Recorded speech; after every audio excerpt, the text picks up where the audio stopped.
வணக்கம். இன்னைக்கு சென்னை கமிஷனர் ஆஃபீஸில் புகார் அளிக்கிறதுக்காக வந்திருக்கேன். ஒரு பயமும் இல்லாமல் விஜய் அவர்களோட ஃபோட்டோவோட அந்த கட்சி கொடியோட எல்லாரும் பண்ணுறவங்க எல்லாருமே விஜய் அவர்களோட ஃபோட்டோ இல்லை அந்த கட்சிக்கான சிம்பல் ஏதோ ஒரு இது கூட இல்லாமல் அவங்களுக்கு கிடையாது. எல்லா கம்ப்ளைண்ட்லையுமே பார்த்தீங்கன்னா அவங்க எல்லாருமே விஜயோட ஃபோட்டோஸ் வச்சுருக்காங்க, அவங்க கட்சிக்கான சிம்பல் வச்சுருக்காங்க. இது எல்லாத்தையுமே நான் காட்டுறேன். இவங்கெல்லாம் கட்சியோட ஃப்ளாகை வச்சே பண்ணுறாங்க. இந்த மாதிரி பர்சன்ஸை யாருமே இது வரைக்கும் கண்டிச்சு கட்சியோட நிர்வாகிகள் இல்லை டிவிகேவோட சீஃப் விஜய் அவர்கள் கண்டிச்சோ கண்டனம் தெரிவிச்சோ இல்லை பார்ட்டிக்கும் இவங்களுக்கும் சம்பந்தம் இல்லைன்னோ எந்தவித கம்ப்ளைண்ட்டும் இது வரைக்கும் ரைஸ் பண்ணலை. தாவை கலந்து வெளியே வர்ற பெண்கள் அப்படின்னு சொன்னாலே அபியூஸ் பண்ணணுன்றது ஒரு கலாச்சாரமாக வச்சு ஒவ்வொரு பெண்களா இதுக்கு முன்னாடி கட்சியை விட்டு வெளியே வந்த பெண்கள் ஆகட்டும் இல்லை இந்த கட்சிக்கு ஆப்போசிட்டா ஏதாவது கருத்து சொல்ற பெண்கள் ஆகட்டும் எல்லாரையுமே வேற வேற விதமாக ஆபாசமாகவும் அவங்க மேல வேற ஒரு அக்யூசேஷன்ஸ் கேரக்டர் அசாசினேஷன்ஸ் இந்த மாதிரி எல்லாம் பண்ணி அவங்கள முடக்கணும். எல்லா இதுலயுமே உன்னோட பொலிட்டிக்கல் கேரியர் க்ளோஸ், உன்னோட பர்சனல் விஷயங்கள் எல்லாமே க்ளோஸ், இனிமேல் எல்லாத்தையுமே டிக் பண்ணி எடுக்க போறோம். இந்த சிபிஐ என்கொயரி பண்ற மாதிரியும் என்னமோ நாங்கெல்லாம் அரசியலுக்கு வர்றோமா இல்லை நாங்கெல்லாம் தப்பு தண்டா பண்ணி வந்தோமா. கடந்த ஒரு வருடத்துக்கு மேல நம்ம தாவைக்கால இருக்கோம். அன்னைக்கெல்லாம் உங்களுக்கு என் மேல எந்த அக்யூசேஷன்ஸும் இல்லை. அன்னைக்கு அக்காவா தெரியும். கட்சியை விட்டு வெளியே வரும்போது உங்களுக்கு இத்தனை விதமான அக்யூசேஷன்ஸ் கொடுக்கணுன்ற அளவுக்கு வரீங்கன்னு சொன்னா இதெல்லாம் கண்டிக்க வேண்டிய கடமையும் பொறுப்பும் தாவைக்கா தலைவர் விஜய் அவர்களுக்கு உண்டு. தார்மீக பொறுப்பு அவர் ஏற்கணும். இந்த அக்கௌண்டபிலிட்டி அவர் எடுத்துக்கலனா அந்த லீடர்ஷிப் குவாலிட்டியே அந்த லீடர்ஷிப்ன்ற பேருக்கே ஒரு பெரிய கொஸ்டின் மார்க் இருக்கு. ஸோ இதை அவர் கண்டிக்கணும். அட்லீஸ்ட் நீங்க கண்டிச்சு ஒரு வீடியோவோ ஆடியோவோ ஆர் ஒரு லெட்டராது இதை நான் டினை பண்றேன், இது என்னோட பார்ட்டி பீப்புள் கிடையாது, இல்ல இந்த மாதிரி பண்றவங்கள நான் இவர் எப்பவுமே சொல்லுவாரு மரத்து மேல ஏறாதீங்க இறங்கினாதான் முத்தம் கொடுப்பேன்னு, அந்த மாதிரி நீங்க இதெல்லாம் பண்ணாதீங்க உங்க எல்லாருக்கும் முத்தம் கொடுப்பேன்னு கூட ஒரு அறிக்கை கொடுக்கலாம். ஸோ இந்த மாதிரி விஜய் அவர்கள் இந்த யங்கர் ஜென்ரேஷன் ஜென்சி கிட்ஸை கண்டினியூஸா இது மாதிரி ஒரு ட்ரெண்ட் செட்டிங்கை கொண்டு வந்துட்டு இருக்காரு. இது சமுதாயத்துக்கு நம்ம கலாச்சாரத்துக்கு தமிழ்நாடு பெண்களுக்கு இது ரொம்ப கேடான ஒரு விஷயம். இன்னைக்கு வரப்போற எனர்ஜி லாக்டவுன்ன்ற ஒரு அபாயத்தை விட தாவைக்கா ஒரு பெரிய அபாயகரமா ஒரு விஷயமா பாக்குறேன். இந்த மாதிரி விஷயங்களை இந்த மாதிரி கலாச்சாரங்களை இன்டியூஸ் பண்ணி அதை ஆதரிச்சு விஜய் அவர்கள் மௌனம் காப்பது ஏன்? நேற்று இரவு டிஜிபி ஆபீஸ்ல ஒரு கம்ப்ளைண்ட் கொடுத்திருக்காரு பொன்ராஜ் அவர்களோட ஸ்டேட்மெண்ட்டுக்காக. நான் பொன்ராஜ் அவர்களுக்காக வக்காலத்து வாங்கியோ அவரோட ஸ்டேட்மெண்ட் கரெக்ட்னு சொல்லியோ வாதாட வரல. அவரோட ஸ்டேட்மெண்ட் கண்டனத்துக்குரியது தான். பட் அவருக்கும் திமுகவுக்கும் என்ன சம்பந்தம்? திமுக நிர்வாகியா அவரு கிடையாது.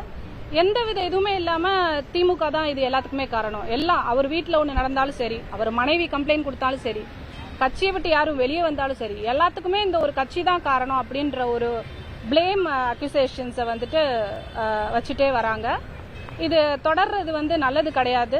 இதை சட்ட ரீதியா சட்டத்தையும் நீதித்துறையும் மதித்து இதை கம்ப்ளைண்டா கொடுக்குறோம். ஏன்னா இதெல்லாம் நம்ம போய் கரெக்ட் பண்ற இடத்துல நம்ம இல்லை. ஸோ சட்டம் தன் கடமையை செய்யும். நீதித்துறையை நம்பி தான் இந்த கம்ப்ளைண்ட்டை கொடுத்துருக்கோம். நன்றி. ஆமா ஆமா, அவர் தானே அதுக்கான அக்கௌண்டபிலிட்டி எடுத்துக்கணும். அவருக்கு கீழே இருக்க ஆட்கள் பண்றாங்க, அவருக்கு கட்சி கொடியை வச்சு பண்றாங்க, அவரோட போட்டோஸ் விசில் சின்னம் இத்தனையும் வச்சு பண்றாங்கன்னா அப்ப எந்தவித அத்தாரிட்டியோட பண்றாங்க? அவர் தானே அதுக்கு ரெஸ்பான்சிபிள். ஆமாங்க. மேடம், நீங்க ஏற்கனவே பாஜக தாவேக்களுக்கு வந்த பொருள் சரி, உங்களை பற்றி இப்ப நீங்க இருக்கக்கூடிய திமுகவை சார்ந்தவங்க சரி, மற்ற கூட்டணி கட்சிகளும் சரி, ஆபாசமாகவும் அருவருக்கத்தக்க வகையிலும் நிறைய பேசியிருக்காங்க. உங்களுடைய இன்ஸ்டா ரீல்ஸ் வீடியோஸ் எல்லாம் எடுத்து போட்டு ஒரு முன்னணி இந்த பத்திரிகை கூட பேசி வச்சு அதை பற்றி கூட ஆபாசமாக பேசியிருக்காங்க. அப்ப அந்த பேசியவர்கள் இல்ல, அது எல்லா கம்ப்ளைண்ட்டுமே எடுத்திருக்கேன். அந்த அப்போது அந்த கட்சி தலைவர்கள் மீது நடவடிக்கை எடுக்கணும் ஏன் நீங்க சொல்லல? இப்ப ஏன் விஜய் மட்டும் சொல்றீங்க? எந்த கட்சி தலைசி பெண்களை ஆபாசமா பேசுறதும் ஒருத்தர கேரக்டர் அசாசினேஷன் நடிகைகளை பேசுறதும் தமிழ்நாட்டில் பார்க்காத விஷயம் கிடையாது. இது புதுசு இல்லை. அதுக்காக ஒவ்வொரு நடிகையும் என்ன நீ இப்படி பேசுவியா, என்ன நீ அப்படி சொல்லுவியா, இந்த பத்திரிகையில் இப்படி எழுதுவியான்னு நம்ம விளக்கம் கொடுக்க முடியாது. ஏன்னா கிசுகிசுக்கள் தவறுதலா ஒரு பத்திரிகைகள்ல எழுதுறது இது காலங்காலமா நடந்துட்டு இருக்கு. அதுக்கான விளக்கம் எல்லாம் ஒவ்வொரு நடிகையும் கொடுக்க ஆரம்பிச்சா பத்தாதுங்க. உங்களை பற்றி ஒருத்தர் பேசுறாரு, ஒரு பத்திரிகையில வருது. அதை வச்சு இப்போதைக்கு நெறியாளராக இருந்து இந்த திமுகவில் சேர்ந்திருக்கக்கூடிய ஒரு நெறியாளர் பேசுறாரு. அதை வைத்து உங்களை ஆபாசமாக நிறைய நேரடியாக செட் பண்ணாங்க. டைம்ல செட் பண்ணாங்க. அந்த டைம்ல அந்த கட்சி சார்ந்த தலைவரை கண்டிக்காத நாச்சியார் இப்பொழுது ஏன் தாவேகா எந்த கட்சியை சார்ந்து எழுதுனாங்க? இப்ப நீங்க திமுக இருக்கீங்கல்ல, ஆமா, திமுக எழுதிருக்காங்க, நிறைய இருக்கு. இப்ப கூட எடுத்து திமுக இருந்து எடுத்து எழுதுறாங்க அப்படின்னு சொன்னா திமுக தலைவர் மேல நம்ம கண்டனம் தெரிவிக்கலாம். யூடியூப்ல உட்கார்ந்து பேசுறவங்க எல்லாம் அந்த சேனல்ல உட்கார்ந்து பேசுவாங்க, இந்த சேனல்ல உட்கார்ந்து அதெல்லாம் பார்த்து அதுக்கெல்லாம் ஒன்னொன்னுக்கும் கம்ப்ளைண்ட்டுக்கெல்லாம் நம்ம ரிப்ளை கொடுக்க முடியாது இல்லையா? நானு ஒரு விஷயம் உங்களுக்கு பரவுது, அந்த விஷயத்தை போட்டு இவங்கதானா இதுதான் நாச்சியார் அப்படின்னு சொல்லிட்டு சமூக வலைத்தளத்துல பரப்புறாங்க. நீங்க சொன்னதெல்லாம் நான் பார்த்தேன். பட் வந்து நான் திருப்பியும் ஒன்னு சொல்லிக்கிறேன், ஒரே நிமிஷம். நான் இன்னைக்கு இந்த கம்ப்ளைண்டோட எல்லாத்தையுமே இணைச்சிருக்கேன். இந்த யூடியூப்ல உட்கார்ந்து நான் வந்து உங்க எல்லாருக்கும் தெரிஞ்சதுதான், இந்த பஸ்ல தொங்கிட்டு போற பசங்களை வந்துட்டு அடிச்சு அந்த ஒரு கேஸ் ஆச்சு, அதுல கைதான இந்த அரெஸ்ட் போட்டோஸ் இதெல்லாம் வச்சு இவங்க வந்து இதுக்காக அரெஸ்ட் ஆனாங்க, அதுக்காக அரெஸ்ட் ஆனானுங்கன்னு சொல்லிட்டு போலியா எனக்கிட்ட ப்ரூஃப் இருக்கு, சோர்சஸ் இருக்குன்னு 4 பேப்பர் கொண்டு வராங்க. ஓகே, 4 ப்ரூஃப் இருக்கு, சோர்சஸ் இருக்குங்கவங்க யூடியூப் சேனல்ல உட்காந்து பேசாம நேரா கமிஷனர் ஆபீஸ்ல வந்து கம்ப்ளைண்ட் கொடுத்து என் மேல அக்யூசேஷன்ஸ் இருக்கு, இல்ல இந்த பெண் தவறானவங்க, இந்த பெண் மேல இவ்வளவு புகார்கள் இருக்கு, இவங்க வெளியில நடமாடவே கூடாதுன்னு கூட கம்ப்ளைண்ட் கொடுங்க. I am ready to face. என் மேல அக்யூசேஷன்ஸ் இருக்கா, யாரையும் பயந்து ஓடி போயோ இல்ல எந்த கேள்விக்கும் இந்த கேள்வி என்கிட்ட கேட்க கூடாதுனோ, என்னென்ன கேள்வி கேட்க போறீங்கன்னு மீடியால கேட்டுட்டோ பேசுற பெண் நான் கிடையாது. I am not a virtual warrior பனையூர்ல பதுங்கிட்டு இருக்கிறதுக்கு. I am the real warrior Velu நாச்சியாரோட பிளட். உங்க யார்கிட்டயும் கொஸ்டின்ஸ்க்கு ஆன்சர் பண்ண மாட்டேன்னு நான் சொன்னதே கிடையாது. நெறியாளரையோ அந்த பத்திரிகை நான் பேசல, திருப்பி சொல்றேன். நீங்க திமுக சேர்ந்ததுக்கு பிறகு கூட அந்த வீடியோ திருப்பி ஷேர் பண்ணி இது தேவையில்லாதது அப்படின்னு சொல்லிட்டு எல்லாருமே பகிர்ந்தாங்க. அந்த உங்களுக்கு அனுப்புறேன், வாட்ஸ்அப்ல அனுப்புறேன், பாருங்க. கண்டிப்பா அதுக்கான சட்ட நடவடிக்கை நான் எடுப்பேன். டைம் எல்லாம் நீங்க வந்துட்டு அது மாதிரி உங்களை வந்து சமூக வலைத்தளத்துல இப்ப சொன்னீங்களா விர்ச்சுவல் வாட்சிங் தெரியல, அவங்களாம் அடையாளம் தெரியாத நபர்கள் யாருன்னே தெரியாது. டிவிக்கான ஒரு சிம்பிள் இருக்காங்க, அவங்க தான். இதுக்கு கட்சி தலைவர் மீது நடவடிக்கை எடுக்கணும்னு சொல்றீங்க. அப்ப ஏன் நீங்க எடுக்கல? அந்த மாதிரி ஒரு ஆக்ஷன் ஏன் நீங்க போல? ஒரு தலைவர் என்டிகேல இருக்காங்க, எந்த தலைவருக்கு கீழே யாரும் பண்ண மாதிரி எனக்கு தெரியலங்க. நீங்க சொல்றது யூடியூப் வீடியோஸ்ல வரத சொல்றீங்க. இப்ப இல்லவே இல்ல விட, அதை திருப்பி உங்களுக்கு பகிர்றேன் நானு. யூடியூப்ல கிடையாது. உங்களை பத்தி பேசுறத நீங்க திமுக ஜாயின் பண்ணதுக்கு அப்புறமாகவே இது தேவையில்லாததுன்னு உங்களுக்கு சட்ட நடவடிக்கை அதுக்கும் எடுக்கிறேங்க. எல்லாத்துக்குமே சட்ட நடவடிக்கை எடுக்கிறேன். இன்னைக்கு கொடுத்திருக்க கம்ப்ளைண்ட்ல அது எல்லாமே இன்க்ளூடட். வந்து ஒரு அரசியல் கட்சி சார்ந்த சொல்றது புரியல மேடம். ஒரு அரசியல் கட்சி சார்ந்தவங்க இருக்காங்க, விசிகாவா இருக்கட்டும், எம்ஜிகேவா இருக்கட்டும், திமுகவா இருக்கட்டும், இவங்க இருக்காங்க. இவங்க ஏன் அவங்க அந்த தலைவர்கள் நடவடிக்கை எடுக்கணும்? அப்போதைக்கு நாச்சியார் சொல்ல விஜய் மீது மட்டும் நடவடிக்கை எடுத்து இந்த கலாச்சாரம் கொண்டு வந்ததே விஜய் அவர்கள் தான். சோ வந்து விஜய் அவர்கள் வந்து டிஜிபி ஆபீஸ்ல நேத்து வந்து கம்ப்ளைண்ட் கொண்டு வந்திருக்காரு. விமனுக்கு எதிராக ஒண்ணுன்னா நம்ம அண்ணன் வந்துருவாரு, அவர் பிரச்சனைக்கு வரமாட்டாரு, ஜனநாயகன் பிரச்சனைக்கு வரமாட்டாரு, சொந்த பிரச்சனைக்கு வரமாட்டாரு, என்னதான் கரூர் பிரச்சனைக்கு வரமாட்டாரு, எந்த பிரச்சனைக்கு வரமாட்டாரு, ஆனா தான் கட்சியில உள்ள பெண்களுக்கு ஒண்ணுன்னா வந்துருவாருன்ற ஒரு போலி அரசியல் நாடகம் ஆடுறதுக்கு மட்டும்தான் நேற்று அவர் கம்ப்ளைண்ட் கொடுக்க வந்திருக்காரு.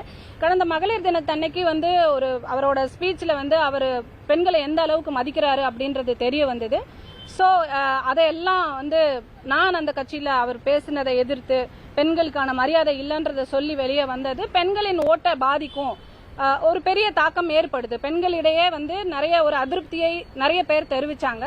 சோ இதன் காரணமாக பெண்கள் ஓட்டை பாதிக்குமோ அப்படின்னு பயந்து நேத்து நேரா வளைகாப்பம் முடிச்சிட்டு நேரா டிஜிபி ஆபீஸ்ல வந்து கம்ப்ளைண்ட் கொடுக்க வந்திருக்காங்க. இது அவங்களுக்கு இருக்கிற ஒரு பயத்தை தான் காட்டுதோ ஒழிய பெண்களுக்கு மேல உள்ள மரியாதையை காட்டல. உடனே எங்க அண்ணன் தான் அண்ணா மண்ணான்னு சொல்லிட்டு பாட்டு போட்டு அண்ணன் எல்லாருக்கும் எங்களுக்காக வந்துருவாரு அப்படின்ற ஒரு பிக்சர் கொண்டு வராங்க. தமிழ்நாட்டு பெண்கள் முட்டாள் இல்ல, தமிழ்நாட்டு பெண்கள் மிகச்சிறந்த அறிவாளிகள், தேர்ந்த அரசியல்வாதிகள். அவங்கள தேர்ந்தெடுத்து தனக்கு தலைவரா யார் இருக்கணும்ன்ற தேர்ந்தெடுக்கிற தகுதி தமிழ்நாட்டு பெண்களுக்கு நிறைய உண்டு. அதனால வந்து தாவேகா தலைவர் விஜய் அவர்களின் போலி அரசியல் நாடகம் இங்க எடுபடாதுன்றதையும் வந்து நான் தெரிவிச்சுக்க விரும்புறேன். இப்போ வந்து இந்த விர்ச்சுவல் வாரியர்ஸ் பண்ணாங்க, அவரோட தலைவர் வந்து கண்டிக்கல அப்படிங்கறத விஜய் மேல நடவடிக்கை எடுக்க சொல்றீங்க. ஓகே, நீங்களும் வந்து மகளிருக்காக நிறைய பண்ணலாம் தெரிவிச்சிருக்கீங்க. இப்போ இதே வந்து 2 வருஷத்துக்கு முன்னாடி அமைச்சர் பொன்முடி வந்து அது மாதிரி பெண்களை குறித்து அவதூறா பேசினாரு. சார் ஒரே நிமிஷம் இருங்க, நான் சொல்லிக்கிறேன். இன்னைக்கு நீங்க ப்ளீஸ் டோன்ட் பிரேக். இன்னைக்கு நான் இந்த கமிஷனர் ஆபீஸ்ல கம்ப்ளைண்ட் கொடுக்க வந்தது. விஜய் வந்துட்டு கம்ப்ளைண்ட் கொடுத்துட்டாரு, இதனால நிறைய பெண்கள் வந்து சப்போர்ட் பண்றாங்க, அது வந்து போலியானதும் சொல்றதுக்காக நீங்க வந்திருக்கீங்க அப்படின்னு கேள்வி எழுதுது. இவங்க தலைவர் நீங்க கண்டிக்கிறீங்க. 2 வருஷம் முன்னாடி பொன்முடி வந்து அதுதான் சொல்றேன், பத்திரிகையாளர்கள் நீங்க கேக்குற கேள்வி எனக்கு புரியுது சார். பெண்கள் எல்லாமே பெண்களுக்கு ஆதரவானதுதான். நீங்களும் ஒரு பெண்களுக்கு ஏதாவது போராட்ட கொடி தூக்கணும். நீங்க இப்படிக்கு தூக்கிட்டு தான் இருக்கீங்க. சோ விஜய் வந்து கண்டிக்க தவறிட்டாரு, அவர் தலைவருக்கான பண்பு இல்லங்கிறீங்க. பொன்முடி அதே மாதிரி அமைச்சர் பொன்முடி வந்து பெண்களை குறித்து அவதூறா பேசினாரு, அவங்க தலைவரை கண்டிச்சதான் எதுவுமே வெளில வந்திருக்காங்க. இன்னைக்கு நான் இந்த கம்ப்ளைண்ட கொடுக்க வந்திருக்கிறதுக்கான எசன்ஸ முதல்ல நல்லா புரிஞ்சுக்கோங்க. நீங்க கேக்குற கொஸ்டின்ஸ்ல வந்துட்டு இந்த நான் இன்னைக்கு கொடுக்க வந்திருக்க புகாரோட அந்த வேல்யூ உடைஞ்சிடக்கூடாது.